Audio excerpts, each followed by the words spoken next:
Folks have an axe to grind. Make that axes. Lots of them.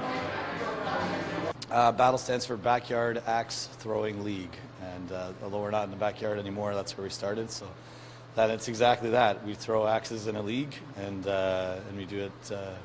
We're here 7 nights a week, competing and having a good time throwing axes at wooden targets. Started off as 8 guys throwing axes in a backyard in 2006, has since grown to a roster of 128 members. With the expansion, it meant moving to this warehouse in the west end of the city. Here's how it works. It's each man or woman for themselves. It's 3 sets of 5 axes per round. So you have to win 2 out of 3 rounds to win a match.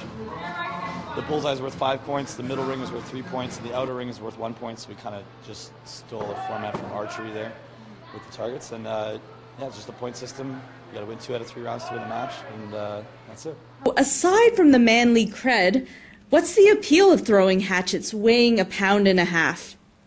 Appeal, it's a very social thing. When we're hanging out here, competitors in the leagues throw 4 matches a night, which take maybe 40 minutes of their night, but they're here from 7 o'clock until 10 or 10:30 some nights, so waiting for their games to happen, and we kind of adjust on the fly depending on if people are arriving late, things like that. So it's a very social environment as well. We've got 30 people hanging out here for 3 hours in the space, socializing, getting along. The tools to kill us meal. We are here to stay, and prayer has to stay. And don't let the plaid shirts and beards fool you. Axe throwing is just as much of a woman's game as it is a guy's. It really takes a long time to figure out your throw. You just learn by failing, actually. So I just lost too many times, and I figured it out, and it just snapped, and I was like, this is how you do it.